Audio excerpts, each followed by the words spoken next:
Hello everyone. आज का हमारा टॉपिक है mirror formula for concave mirror. आज हम डिस्कस करेंगे कि मिरर फार्मूला कनकेव मिरर के लिए कैसे निकालेंगे। कल की क्लास में हमने कनकेव मिरर के अंदर जो फार्मूला निकाला था वो निकाला था रियल इमेज के लिए। आज हम निकालेंगे वर्चुअल इमेज के लिए।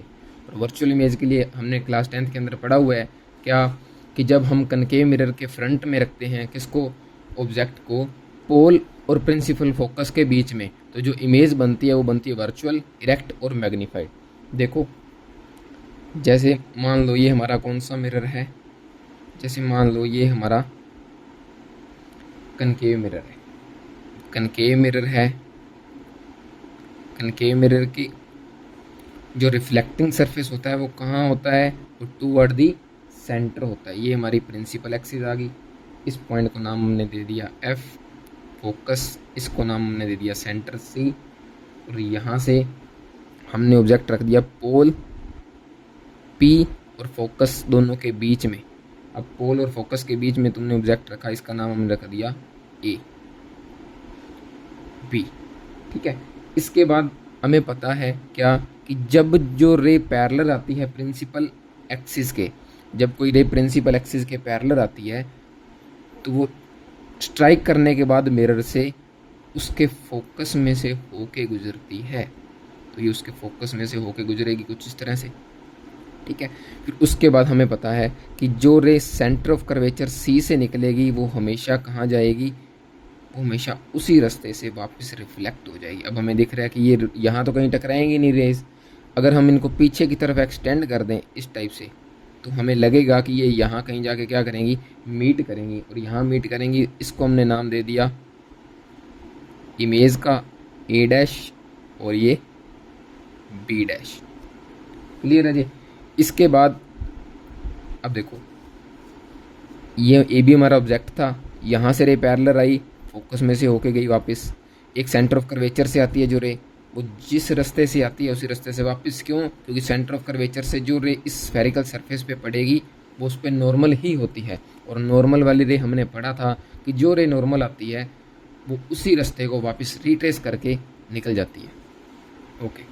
इसके बाद अब हम डिस्कस करेंगे कि इसके अंदर किस तरह से हम मिरर फॉर्मूले को ड्राइव कर पाएंगे। अब देखो, ए बी सी, जैसे हमने कल की क्लास में किया था कि ट्रायंगल ए बी सी और ए डैश बी डैश सी, एक तो ये छोटे वाले ट्रायंगल और एक ये बड़े वाले ट्रायंगल, ये दोनों ट्रायंगल क्या हैं, सिमिलर ट्रायंगल। और सिमिलर ट्रायंगल के अंदर अगर ट्रायंगल सिमिलर होती हैं तो उनके कोरस्पॉन्डिंग साइड्स के रेशियो भी क्या होते हैं, सेम होते हैं। तो triangle A B C and triangle A dash B dash C are similar, are similar. अगर ये दोनों ट्रायंगल सिमिलर हैं तो हम क्या कहेंगे, हम कहेंगे कि इनके कोरस्पॉन्डिंग साइड्स के रेशियो भी क्या है, इक्वल। तो A B divide by A dash B dash is equal to A B divide by A dash B dash, और B C divide by B dash C, B C divide by B dash C, ये equal होंगे। ये question number first होगी। इसके बाद हम triangle देखेंगे जैसे हमने कल की क्लास में किया था कि ए बी पी ट्रायंगल और एक ए डैश बी डैश पी। अब देखो सर, यहाँ से जो रे आएगी पोल से, वो जिस एंगल से आएगी उसी एंगल से क्या हो जाएगी, वापस रिफ्लेक्ट हो जाएगी। इसको हमने नाम दे दिया आई, तो ये हमारा क्या हो जाएगा, आर हो जाएगा। इसको अगर पीछे की तरफ ऐसे एक्सटेंड करोगे तो ये भी कहाँ मीट ए सर, ये भी ए डैश पॉइंट पे मीट करेगी। तो अब देखना, ए बी पी ट्रायंगल देखो और ए डैश बी डैश पी दोनों ट्रायंगल नज़र आ रही हैं। ये दोनों ट्रायंगल्स भी आपस में क्या हैं, सिमिलर हैं। हमने कल की क्लास में पढ़ा था। क्यों? क्योंकि सर अगर ये एंगल आर है तो ये एंगल भी क्या होगा, आर होगा। वर्टिकल अपोजिट एंगल हो गए। ये एंगल बी पे 90 डिग्री का है तो बी डैश पे ये एंगल भी कितने डिग्री का होगा, 90 डिग्री का। तो दो एंगल अगर इक्वल हो जाएं इसका मतलब दोनों ट्रायंगल सिमिलर हो गई, और सिमिलर ट्रायंगल के कोरस्पॉन्डिंग रेशियो क्या होते हैं, इक्वल होते हैं। तो यहाँ क्या लिखोगे, यहाँ लिखेंगे हम ट्रायंगल ए बी पी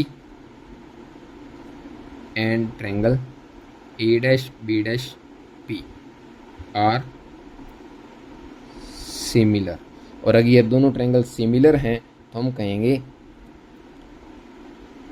अगर ये दोनों ट्रायंगल सिमिलर तो इनके कोरस्पॉन्डिंग साइड्स के रेशियो भी क्या होंगे, A B divide by A dash B dash is equal to B P divide P B divide by P V dash, P B divide by P V dash. Clear है जी। अच्छा इसके बाद देखो, इसके बाद हमें पता है कि क्वेश्चन नंबर ये फर्स्ट होगी, ये सेकंड। तो फर्स्ट और सेकंड में देखना लेफ्ट हैंड साइड क्या है, सेम। अगर लेफ्ट सेम है तो राइट भी क्या होगी, सेम। तो यहाँ क्या लिखोगे, from 1 and 2, from 1 and 2, from equation first and second. First और सेकंड से लेफ्ट सेम है तो राइट भी क्या होगी, सेम। तो यहाँ से क्या लिखोगे, बी सी जो आया divide by B dash C, वो किसके इक्वल आ गया, P B divide by P B dash. Clear है जी। इसके बाद देखो, अब सारे के सारे डिस्टेंस हमने कहाँ से मेज़र करने हैं, पी से मेज़र करने हैं। तो बी सी जो है वो पी से मेज़र नहीं हो रहा, उसको पी से मेज़र करने के लिए क्या करोगे, सर हम अगर पी सी में से पी बी को क्या कर दें, माइनस कर दें, तो हमारे पास क्या निकल जाएगा, हमारे पास बी सी निकल जाएगा। तो यहाँ लिख दो क्या, कि all distances are measure from point P, all distance are measured from point P। अगर सारे के सारे P से मेज़र करेंगे तो यहाँ से BC क्या आएगा, तो हम कहेंगे कि जो BC आएगा वो किसके इक्वल आएगा, BC is equal to PC minus में, PC माइनस में क्या, जो BC है वो PC माइनस में PP कर देंगे तो हमारे पास आएगा। ठीक है। इसी तरीके से जो बी डैश सी है, जो बी डैश सी है वो क्या आएगा, सर बी डैश सी हमारे पास आएगा पी सी प्लस में पी बी डैश।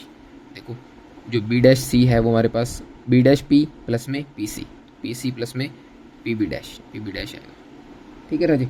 अब देखो, अब इनको वैल्यूज को यहाँ इक्वेशन नंबर 3 में पुट करो। अगर इक्वेशन नंबर 3 में पुट करोगे तो क्या आएगा, इक्वेशन नंबर 3 में जब पुट करोगे तो यहाँ से देखो बी सी की वैल्यू क्या रखोगे, P C minus P B, और बी डैश सी की वैल्यू क्या रखोगे, P C plus P B dash, क्योंकि पी बी की वैल्यू तो हमें पता है और पी बी डैश की भी वैल्यू भी पता है।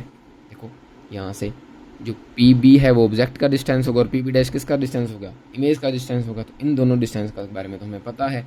अच्छा अब इनकी वैल्यूज़ को पुट करोगे तो पुट करने पे क्या मिलेगा, यहाँ लिखोगे फ्रॉम इक्वेशन 3,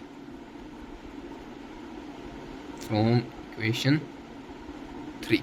अब थर्ड इक्वेशन से क्या देखने को मिला, बी सी की जगह क्या रखोगे, P C minus P B divide by B dash C की जगह पी सी प्लस में P B dash is equal to P B divide by P B dash. Clear है जी। अच्छा अब इसके बाद क्या लगाओगे, कट साइन कन्वेंशन लगाओगे। साइन कन्वेंशन ने हमें क्या बोला था, सर साइन कन्वेंशन ने बोला था कि अगर हम पोल से लेफ़्ट साइड में देखेंगे, पोल से लेफ़्ट साइड में जितने भी वैल्यूज़ आएंगी वो सारी की सारी क्या आएंगी, नेगेटिव आएंगी, और जो राइट साइड में आएंगी वो सारी की सारी क्या आएंगी, पॉजिटिव आएंगी। तो यहाँ से अगर लिखोगे तो पी बी की वैल्यू क्या आएगी, यहाँ से देखो राजी डायग्राम के अंदर पी से लेके बी का डिस्टेंस, पी बी को हम क्या लिखेंगे, सर ये वाला डिस्टेंस तो हमारा ऑब्जेक्ट का डिस्टेंस है जिसको हमने यू बोला था। पी से लेके बी डैश का डिस्टेंस ये हमारा इमेज का डिस्टेंस है जिसको हमने वी बोला था। पी से लेके एफ तक का डिस्टेंस फोकल लेंथ है जिसको हमने एफ बोला था। और सी से लेके पी तक का डिस्टेंस हमारा रेडियस ऑफ कर्वेचर जिसको हमने आर बोला था। क्लियर है जी। इसके बाद देखो अगर इतना क्लियर है तो अब देखो, अब साइन कन्वेंशन लगाओ, पी बी की जगह वैल्यू पुट कर दो। पी बी क्या आएगा, सर पी बी हमारा आएगा, देखो पी बी क्या आएगा, अभी भी हमने देखा कि जो पी बी है वो माइनस ऑफ यू के इक्वल आएगा क्योंकि लेफ्ट साइड में है। और इसके बाद क्या देखोगे, इसके बाद देखोगे कि जो पी बी डैश था वो हमारा इमेज का डिस्टेंस था वो प्लस का भी क्योंकि राइट साइड में है। उसके बाद पी सी जो है आएगा हमारा वो लेफ्ट साइड में तो माइनस का आर आएगा। क्लियर है जी। इसके बाद देखो अब इन वैल्यूज़ को उठाओ और यहाँ एक एक करके यहाँ पुट कर दो। तो पी सी की जगह क्या पुट करोगे, सर पी सी की जगह माइनस का आर पुट करेंगे। तो पी सी की जगह क्या पुट करो, माइनस का आर, माइनस पी बी की जगह माइनस का यू, और माइनस माइनस क्या हो जाएगा plus, divide by P C. P C की जगह क्या पुट करोगे, माइनस का आर, पी बी डैश की जगह क्या पुट करोगे, प्लस का V is equal to P B की जगह क्या पुट करोगे, पी बी की जगह पुट करोगे माइनस का U divide by P B dash की जगह प्लस का वी, तो minus U by V. Clear है जी। इसके बाद क्रॉस मल्टीप्लाई कर दो। अब क्रॉस मल्टीप्लाई जब करोगे तो क्या आएगा, यहाँ देखो जब हम क्रॉस मल्टीप्लाई करेंगे तो यहाँ माइनस का वी आर बनेगा, माइनस का वी आर प्लस का U V is equal to minus R minus U minus minus plus का यू आर माइनस का यू वी। क्लियर है जी। इसके बाद यू वी वाले एक तरफ कर दो, दूसरी एक तरफ कर दो। जब यू वी वाले इधर लेके आओगे तो क्या बनेगा, minus U V plus U V, U V plus U V is equal to U R plus B R. ये माइनस को उधर जाके प्लस होगा, ये 2 हुआ इज इक्वल टू में U R plus B R. सारी इक्वेशन को यू वी आर से क्या कर दो, डिवाइड कर दो। तो divide above equation by U V R. U V R से डिवाइड करोगे तो क्या आएगा, 2 divide by R is equal to 1 by, इस यू वी आर से करोगे तो यू आर से यू आर कट जाएगा तो 1 बाई क्या रह जाएगा, वी रह जाएगा, प्लस वी आर कटेगा तो 1 बाई यू रह जाएगा। और हमें पता है कि आर इज इक्वल टू क्या हुआ करता था, 2f, फोकल लेंथ के डिवाइस की इक्वल हुआ करता था। तो यहाँ आर की जगह 2f पुट करोगे तो 2 divide by 2f is equal to 1 by U plus 1 by V. ठीक है ना जी।